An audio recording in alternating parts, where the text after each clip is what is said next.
Hello, everyone. Welcome back to Big E's Clubhouse. I'm Big E. I'm here for your Week 10 college football picks and predictions. But before I get to my predictions, I'd like to talk about the coaching carousel that's going on and throw maybe a little quirk in it to see if it gets any interest. I want to first talk about the James Franklin possibilities.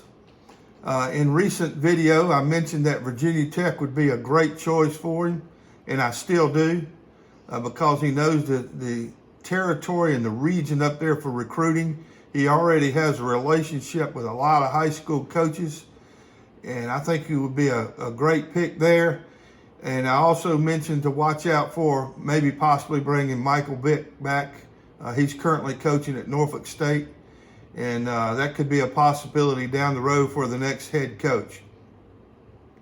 The other thing I'm going to throw out with James Franklin, I want everyone to watch the Maryland situation.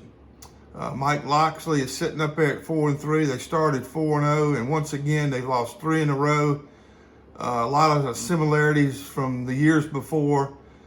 James Franklin I believe he was an offensive coordinator under Ralph Friedgen at Maryland before he went to Vanderbilt. Again, it's the same region of recruiting and certainly an arch rival of Penn State. So we'll see if Maryland, see what happens in the situation at Maryland in the next several weeks, or at least this weekend. And that could be an option for James Franklin as well, is at the University of Maryland. Now I'm going to go out of the box on this. There's a couple of guys out there that got my attention. Certainly John Gruden's been on the board for, many coaching vacancies, pros in college. He's shown an interest about coming back to college. And I think University of Florida just needs to go ahead and get him signed. I think John really wants to get back into coaching. He has a tremendous, tremendous passion for football in general. And I believe he would be the pick for Florida for me. He's well situated in the state of Florida, has a lot of relationships down there, and he could put a staff together that would be unbelievable for the University of Florida. So I think Florida ought to just go ahead and get this thing done, get moving forward. And with John Gruden, his success with quarterbacks, with DJ Langway there, I think it's a no-brainer, really. I would go ahead and get John Gruden right now and start things moving for 2026. Another one is Ed Orgeron. He certainly hit the news this week by expressing his interest of going back to LSU. Also, Lane Kiffin has a great relationship with Ed Orgeron. They've coached together before. But I think Ed Orgeron, he coached at Mississippi, and if he didn't burn too many bridges there, I think Ed Orgeron should go back and work for Lane Kiffin at Mississippi. He's a tremendous recruiter, a motivator, certainly out there, but I think he's a great coach with a lot of passion for coaching college football. So I think Lane ought to go ahead and get Ed Orgeron signed up and get that thing moving forward as well, whenever he can. The other one I'm very interested in watching is Sam Pittman, who I have a tremendous amount of respect for. And I think he did a really good job at Arkansas.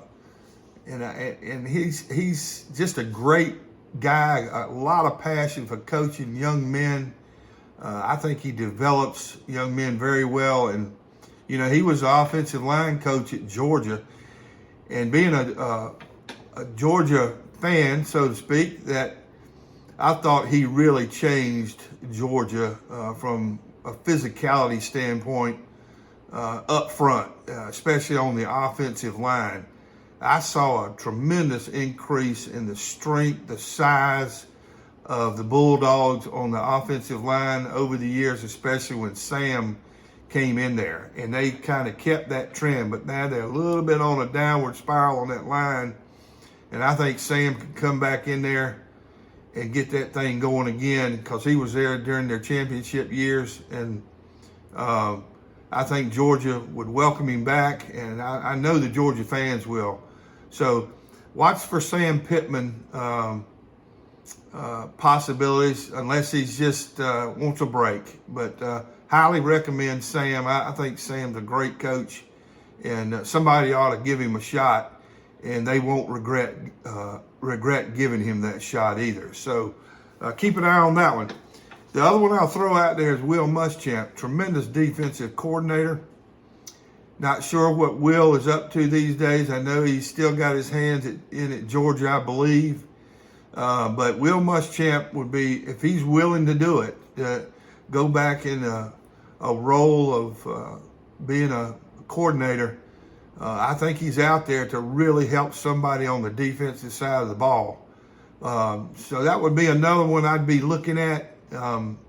Could be of interest, but who knows? You know, these guys have been coaching a long time, Sam and Will, and they just might need a break. But I know Ed Orgeron's ready to get back into it. He's fired up about it, and if I was somebody, I'd go get him. And I think Lane Kiffin could benefit from Ed Orgeron's presence at Mississippi if he, like I said, didn't burn any bridges at Mississippi. So keep an eye on those, and certainly something to talk about or throw out there in the stratosphere, and let's see what happens. So watch that Maryland game this weekend.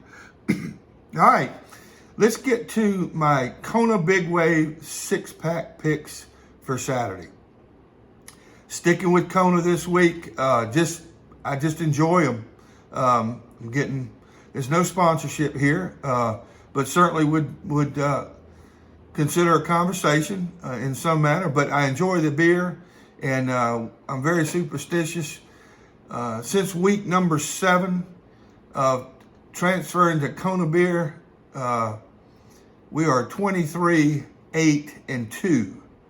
So that's a pretty good record against the spread. So I'm going to keep doing what I'm doing here from my beverage selection, and we'll keep rolling with the Kona Big Wave. All right, let's start off. My first pick is New Mexico at UNLV. Dan Mullen and the Running Rebels out there in UNLV are not getting much attention.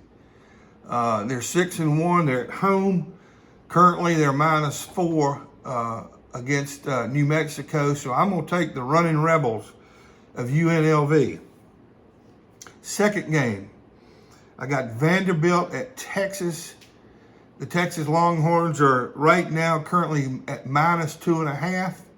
Arch Manning still on the concussion protocol, but some recent stories I've seen out that he's coming along and probably will play. But the backup played pretty well, I must say. So I still like Texas, whether Arch plays or not, at -2.5. The next game is the Duke Blue Devils at the Clemson Tigers. Clemson, as you know, it's been a struggle this year. A lot of chatter around there. Cade Klubnik hurt, but I understand that he probably will start this game. They're currently at -2 at home against Duke. Over the years, they've had Duke's number.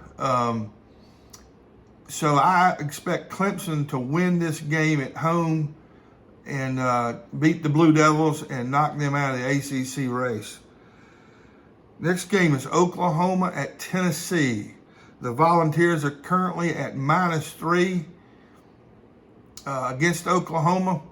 I like Tennessee. I like Josh Heupel. I think they're on the way to getting to the playoffs, and I think they'll beat Oklahoma here. It all involves the defense for Tennessee. If they can get a few stops here and there, I think Tennessee will take care of the Oklahoma Sooners in this game. Next game is a pick'em game. It's Army at Air Force. I'm going to go with the Army Black Knights here. They're on the road They normally travel pretty well. Both teams have kind of struggled this year. Not much to say. You know what you're going to get when you get a game like this. But I think Army here, the second half of the season, will show up, and they'll beat Air Force on the road here. It's a pick'em game currently, so I'm going to take the Black Knights. My last game of my Kona Big Wave 6-pack is Texas Tech at Kansas State. Texas Tech they're doing well. They did get their first loss, and they struggled a little bit at quarterback. The Hammond kid got hurt, and the Morton kid is back in the lineup. He's been hurt. Kansas State is on a roll. I've always liked Kansas State. They play hard. I like the coach Leipold. And if Avery Johnson has a good game at quarterback, I think Kansas State's going to win this game. They are getting 7 points here at home, and I believe it's homecoming. So I'm going to go with the Wildcats here of Kansas State, and for the upset. And I think they're playing well, and they're going to be right back in the mix. So the second half of the season is set up for them. And I think they've turned things around, so I'm going with Kansas State here. All right, for my locksmith pick of the week, the game that I think is a lock, again, it's Washington State at Oregon State. I'm going with the Cougs again. I like the Cougs. They fly around the field. They play with reckless abandon. They got enough offense to get it done. They've traveled all over the country to play. They don't seem to worry about adversity. They seem to handle it pretty good. I think the Cat coach has really done a great job out there with this team. And so I'm going right now, Washington State is -3.5. So I'm going with the Cougs again, and as last week. So that's my locksmith pick of the week. I've got a couple of other games here, and I want to give a shout out to my buddy down there at Make Golf Fun Again at Big D's Clubhouse. You can check him out on www.makegolffunagain.com and give my guy a check out. He sells golf merchandise, and so I just want to give him a shout out. Again, no sponsor, just a good friend of mine that's running a business, and just want to give him a shout out on my channel. My first game of the ones to consider, sponsored by Make Golf Fun Again, is Indiana at Maryland. Maryland currently is getting 22 points. I think they might cover here. Don't know if they'll win the game, but I think they might cover. I look at these teams that look like they're in the playoffs. I know Indiana likes to run up the score, and certainly, I don't blame them. I don't have anything wrong with that. But I think they'll try to do it. Maryland has a very capable defense. And if they can get a little bit of offense and maintain themselves throughout at least 3 quarters, I think they'll keep this game relatively close, or at least to cover this game. They have some tremendous talent on defense, some freshmen that are just unbelievable. And they're due. They've struggled these last 3 games, but they're back home, and they're due to win a big game. So I'm going to take the Terps plus 22. My other game is Notre Dame at Boston College. I'm going to take Boston College plus 28.5. BC covered last week at the same number, and I think they'll cover again this week. Again, Notre Dame's working their way to the playoffs, and they may put, after a certain point, they may put some reserves in, so I'm going to hang with Boston College at home plus 28.5. So all the best this week. It's going to be another great Saturday of college football. It should be exciting. I hope my picks help benefit you, and I look forward to seeing you back next week, week 11, at Big E's Clubhouse. God bless.